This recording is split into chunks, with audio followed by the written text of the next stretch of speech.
Although I know that there are some here not familiar with anthroposophy and perhaps with only a passing familiarity of Waldorf education also, I'm going to sort of start in the middle of things. I'm not going to go back to very basic things, and I hope some of the momentum carries you, because I know there are quite a few here who carry, as professional educators and also friends of Waldorf education, deeply in their heart the wish to see Waldorf education really go forward as it could and we hope will into the future. About what I'm going to discuss tonight, it just sort of brings to mind a few years ago when I was teaching at Green Meadow Waldorf School, which, like Kimberton, is an older, established, very large Waldorf school north of New York City, at the same distance from Manhattan that Kimberton is from Philadelphia. And we had a new parents' evening. I got to and new parents there, that meant 40 new families, easily, so you'd always see a lot of new faces. I got to the gathering just before it began, slipped into the back, and sat down next to a new parent whom I had never met before. So a little while getting things underway, and he turned to me and said, "Have you ever heard the joke about the space cadet Waldorf teacher?" And I said, "Well, actually, I'm a Waldorf teacher myself." And he said, "That's all right, I'll tell it really slowly." So I'll try to do that tonight as well. Go over some things that sort of are complex, but try to do it in a way that I hope by the end of the evening no one's head is spinning besides mine. Now, I just want to give a little overview about Waldorf education. We have to realize two things. Number one, that Waldorf education is really, in the deepest sense, 99 years old. It's in its 99th year now. Though the first school was founded in 1919, the first lecture that Rudolf Steiner gave, The Education of the Child in the Light of Anthroposophy, that was his first education lecture. That was 1909. So we're really working towards that. 33-year periods have passed. And Steiner has spoken how significant 33-year periods are, because they allow the impulses of one generation to flow into the next, but never in a direct linear way, always in a metamorphosed way, so that the thinking impulses of one generation then live strongly into the feeling impulses of the next, and finally really permeate the will. So we might say that right now we are coming to the end of this first great triad of Waldorf generations. And we are really, and we know that anyone familiar with Waldorf education in America knows that the last 33 years have been a time of remarkable growth. I wouldn't say exponential, but I certainly would say incredible and impressive.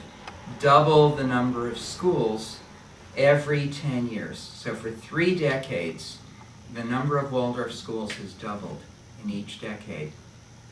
Interestingly, the last 2 years, that's coming to an end. There are very, very few new independent Waldorf schools right now. But there are now another group of Waldorf type schools which are growing with the same speed that the Waldorf schools grew at, and these are charter schools, particularly in the West, especially in Arizona, where there are 4 or 5 right now, in California, where I've been told there are 30 Waldorf charter schools. Really? In independent schools, there are perhaps 3 new ones that have formed in the last year or so. So this is a very, very big change. And now the charter schools, in a way, they're at the end of their first decade by and large, and we're going to see then 99 years of those as well. as they go their own way. I'm going to be speaking more about the charter school movement in relation to Waldorf later on. So that's one thing for us to consider. The other, which was mentioned in the synopsis of this lecture, the flyer that was emailed to you or that's been up on different areas here, is that this year, when the children walked into the first grade to shake hands with their new first grade teacher, for the first time in history, every one of those children was born in the 21st century.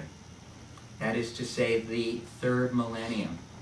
These are children entering first grade in a very different way, with very different proclivities than those who walked into the door of the first Waldorf school in 1919, a time following tremendous chaos of World War I. We have to think that the biggest issue in the school in those days was not attention deficit disorder or Asperger's or any kind of behavioral issue.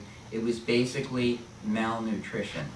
That was the big issue that the Waldorf school had to deal with for several years. Just getting those children to a point where their physical bodies could sustain them. Today, malnutrition is generally not an issue in American Waldorf schools, though perhaps in the deepest sense it really is. So there was a beginning, and there were 33 years in which that beginning really worked and finally took form. After the first 10 years, the first third of that period, the Waldorf school formed. And then from 1919, another 20 years or so, and we see the closing of the Waldorf schools in Germany by the National Socialists. And with that, the first real generation of Waldorf education came to an end. And what lived in Germany had to literally go underground, though some very, very brave teachers managed to continue conducting classes. But the actual center of Waldorf activity, the funding that was to allow the Waldorf schools to start again, came to North America. And out of this wartime foment came the formation, for example, of the Kimberton Waldorf School, and also later on the Honolulu Waldorf School. A lot of funding for the anthroposophical world was held in Honolulu by a very wealthy man named Judge Davis.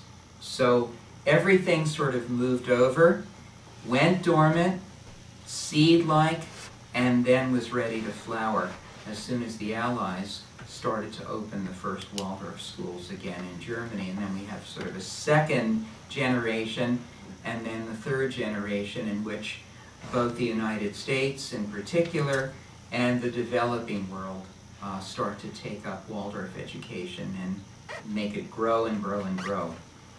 Now, Steiner tells us that wherever you are at the beginning of something, there is a particular spiritual being who is very interested in this and very helpful. And this is a being he identifies as Lucifer. And he presented Lucifer here in a painting that he did as this very beautiful, classic profile, rather Greek, and fiery red. So there's this quality of fire and enthusiasm